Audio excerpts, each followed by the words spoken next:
Les gens du monde cherchent à nous provoquer lorsque nous nous trouvons en difficulté. Lorsque nous mettons notre confiance dans le Sauveur, le diable nous tente bien des fois en nous inspirant la crainte que le monde va se moquer de nous. Ils disent peut-être: «Oh, vous parlez maintenant de votre Sauveur. Nous allons bien voir s'il peut vous venir en aide.» Beaucoup d'âmes ont perdu la foi et la joie après avoir été ridiculisés par des gens du monde. Et cependant, nous savons bien, par la parole de Dieu, que l'ennemi se présentera comme un fleuve pour nous séduire et nous tenter. Mais notre roi dit: «Ne lui réponds pas. Voilà notre arme.» Ésaïe 36, 21. Vous ne le répondrez pas. Ah, nous n'avons pas besoin des armes du monde pour vaincre l'ennemi. Beaucoup de gens sont séduits en essayant de vaincre le diable avec des armes charnelles, car les armes avec lesquelles nous combattons ne sont pas charnelles, mais elles sont puissantes par la vertu de Dieu pour renverser des forteresses. 2 Corinthiens 10, 4.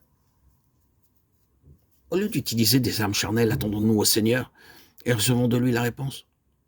Souvenez-vous de la façon dont Israël a vaincu Jéricho du temps de Josué. Josué 6, 1 à 6.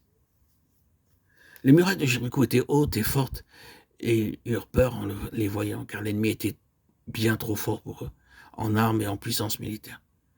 Mais Dieu leur avait dit clairement qu'ils pouvaient vaincre l'ennemi avec l'arme qu'il allait leur donner. Ils n'avaient qu'à écouter les instructions et obéir. Le Seigneur leur a simplement demandé de faire le tour des murs de Jéricho sans prêter attention aux hommes qui se moquaient d'eux. Le 7e jour, ils devaient sonner des trompettes et pousser des cris. Ils auraient pu dire: «Oh, comment des murailles peuvent-elles bien s'écrouler au seul éclat de nos voix?» C'est un mystère.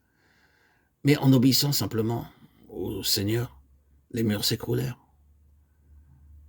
Lors de tremblements de terre, les pierres tombent tantôt à droite, tantôt à gauche. Je me rappelle un tremblement de terre à Quetta. Beaucoup de maisons et de murs s'écroulèrent. Et partout des tas de décombres qui rendaient la marche difficile. Mais l'Écriture dit cependant qu'à Jéricho, les murs tombèrent à plat, de telle sorte qu'ils purent facilement les enjamber. Le Seigneur nous dit ici: n'employez pas des armes du monde pour vaincre le diable. Ce n'est qu'en écoutant la voix de Dieu à genoux qu'il vous dira ce que vous devez faire et que vous serez rendu capable de vaincre journellement l'ennemi. Peu importe la façon dont l'ennemi se présentera contre vous, priez avec foi et dites: «Oh Seigneur, je dépends de ta force, de ta victoire. Dis-moi maintenant, Seigneur, comment employer mon arme.» Dieu vous donnera de façon ou d'autre des versets bibliques pour vous encourager, pour vous fortifier. Il est merveilleux de voir comment l'ennemi peut être vaincu par quelques versets. Je me souviens de mon retour en Inde, il y a de cela bien des années. Mon père et ma mère étaient venus m'accueillir à Bombay. Ma mère pleurait beaucoup, disant: «Pourquoi ne rentres-tu pas pour quelques jours à la maison?» Mais je refusais parce qu'il voulait que je taise mon appartenance à Christ, tout en étant autorisé à lire la Bible et à prier. Après mon refus, ils se sont retirés, et je me suis rendu à la gare pour leur faire mes adieux. Ma mère pleurait beaucoup. Elle ne cessait de dire: «Oh, tu es mon fils aîné, pourquoi ne rentres-tu pas à la maison?» J'ai eu un moment de réflexion et la tentation d'aller avec eux fut très forte. Je pensais: «Oh, après tout, c'est ma mère. Elle a des droits sur moi et je peux les gagner à Christ en les accompagnant.» C'est ainsi que le diable nous séduit par des larmes. Je me trouvais sur le point de dire: «Oh, très bien, je viens avec vous», lorsque j'entendis une voix douce et légère me dire: «Quiconque met la main à la charrue et regarde en arrière n'est pas propre au royaume de Dieu.»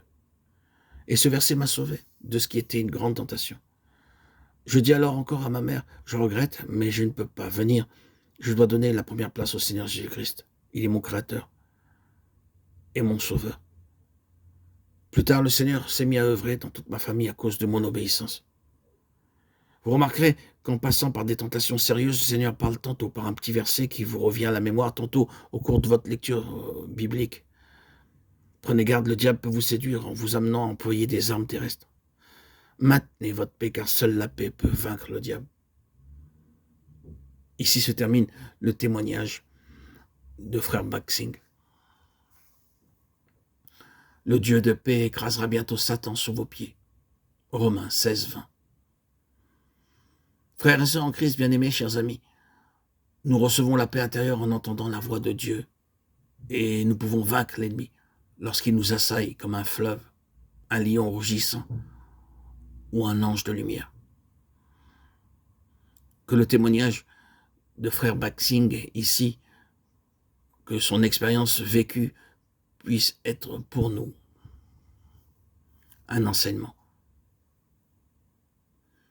pour nous maintenir dans la foi et connaître les versets nécessaires